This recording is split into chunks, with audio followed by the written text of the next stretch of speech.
Chegamos a mais um vídeo de domingo, e se é domingo, você que sempre me acompanha por aqui em dias como esse já sabe que hoje eu trago os preparativos para a semana. Mesmo em meio a uma semana de carnaval no Brasil, teremos pontos importantíssimos dentro do calendário econômico que poderão impactar na ação de preço do Bitcoin e, claro, eu preparo você para tudo isso. Além disso, comentaremos sobre alguns pontos muito importantes em relação ao institucional que abrem para a gente uma luz no fim do túnel. Será que de fato já vimos o fundo e agora as coisas vão melhorar? Vamos falar um pouquinho sobre isso logo após a vinheta. Vamos embora!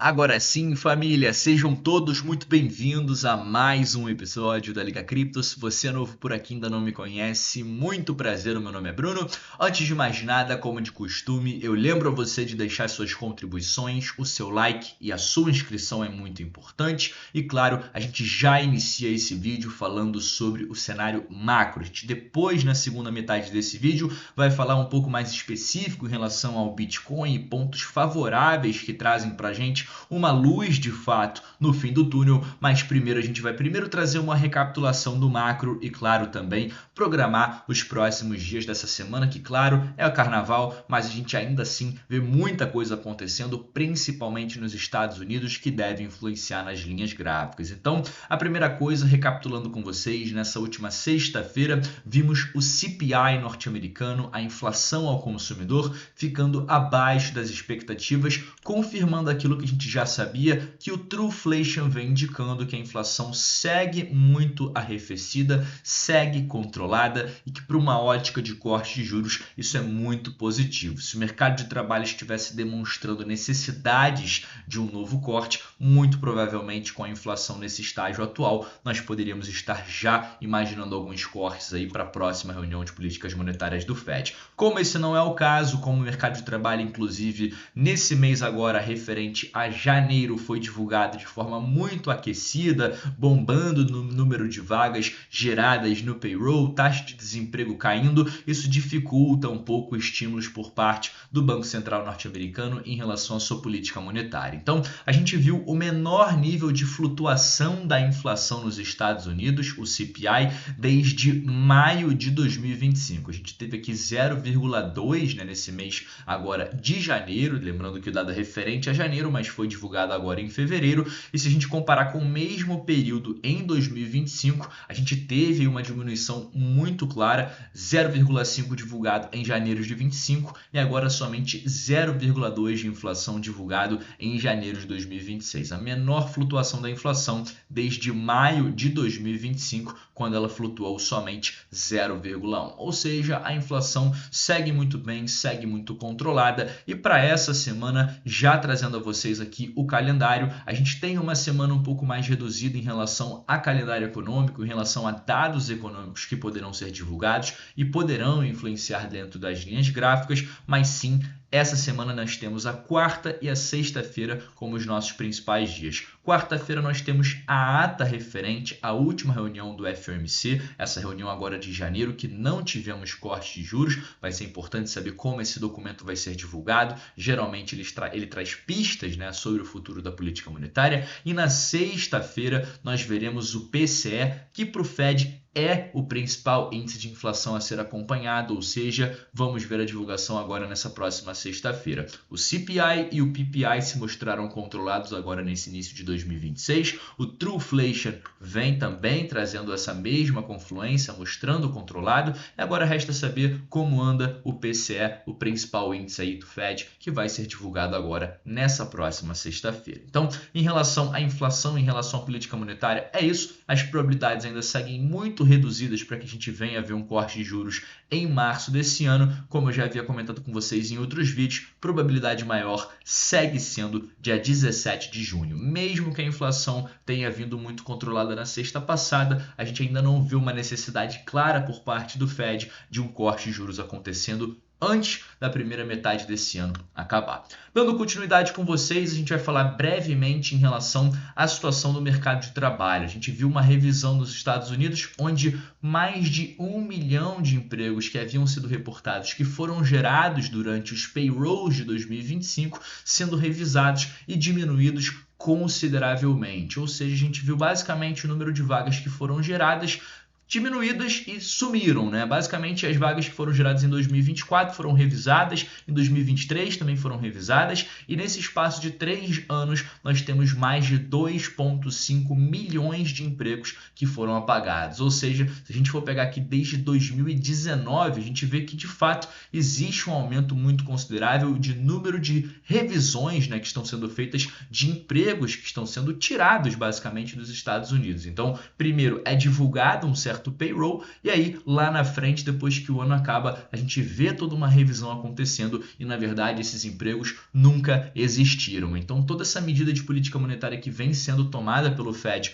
com base nos payrolls, elas não vêm sendo muito bem realizadas assim, afinal, porque o payroll vem sendo muito falho, principalmente nos últimos 3 anos. Não vem trazendo aí basicamente uma tradução da realidade do mercado de trabalho nos Estados Unidos. Pelo contrário, a gente está basicamente aqui nas mesmas situações que foram vistas em 2009 na grande crise lá nos Estados Unidos. Então, com certeza, um ponto aqui para se manter em alerta. O mercado de trabalho nesse início de 2026 se mostra robusto, mas essa quantidade de vagas que somem simplesmente de payrolls em 2025 certamente chamam muita atenção. Bom, dando continuidade com vocês, um sinal muito importante apareceu novamente no Bitcoin, algo que não acontecia desde 2022. O RSI, basicamente o índice de força relativa, trouxe para a gente que o Bitcoin, mais uma vez, o que não acontecia desde 2022, está sobrevendido, o famoso oversold, né? Isso acontece quando o Bitcoin fica abaixo do nível 30 no RSI, e nesse momento chegamos inclusive nos 27 ou 28, se eu não me engano, algo que não era visitado aqui desde 2022. E claro, isso marcou um fundo para a gente lá em 2022 e o mesmo aconteceu também em 2019. Também lá em 2014, então assim, isso mostra pra gente um sinal claro de que possivelmente os 60 mil dólares tenha sido de fato o fundo, a não ser que a gente veja um crash muito grande ou um outro fator macroeconômico acontecendo na S&P, né, um fator geopolítico tomando conta dentro das próximas semanas. Possivelmente 60 mil foi sim o fundo. Caso um evento como esse aconteça, aí sim, claro, poderemos ir mais baixo, buscar liquidez, quem sabe, nos 56, nos 50. É possível, eu não descartaria esse cenário, principalmente devido a toda a incerteza que existe dentro do mercado nesse momento, como a gente já comentou durante o último vídeo. Eu trouxe, inclusive, um índice bem interessante que fala sobre essa incerteza global. Então, a gente tem problemas geopolíticos, a gente tem incertezas econômicas, a gente tem essa flutuação de preço de ouro, de prata, S&P ainda em patamares muito altos, então correções podem ocorrer e caso esses fatores de fato venham a se intensificar, isso pode respingar no mercado cripto, que já se mostra fragilizado nesse momento e pode se fragilizar ainda mais. Então a gente continua um pouco sem força ainda, mas isso aqui é muito importante, a gente está sobrevendido em outros momentos, em 2019, em 2022, em 2014, quando isso aconteceu. Quando esse sinal pintou, isso foi um indicativo claro de fundo. Então, mais uma vez, nós não sabemos se esse foi o fundo ou não, mas eu me sinto muito confortável nesse momento com indicadores como esse apitando, de continuar fazendo o meu DCA de longo prazo, uma ótima região para fazer o DCA no Bitcoin. Bitcoin é 60, 63, 65, até mesmo 70 mil dólares. Agora, falando um pouquinho em relação à luz no fim do túnel, muito se falava sobre Michael Saylor continuar comprando Bitcoin para Strategy. Nós vimos aqui o Phong Lee, né, que é inclusive uma pessoa bem importante da Strategy, o famoso CEO, falando que independente do preço do Bitcoin, a estratégia deles não muda, por mais que eles estejam agora no prejuízo com o Bitcoin a 68, eles têm uma média de preço aqui de compra de 76, a estratégia continua sendo a mesma, eles vão continuar comprando Bitcoin em todos os trimestres do ano e não tendem a parar mesmo que o preço do ativo continue a cair. Então a estratégia é sim de longo prazo, continuam com mais de 730 13 mil bitcoins e foi revelado que o preço não significa nada, ou seja, já possuem 3% de todo o Bitcoin existente e continuam optando por continuar comprando independente do seu preço, o que mostra pra gente que de fato Michael Saylor tem Diamond Hands.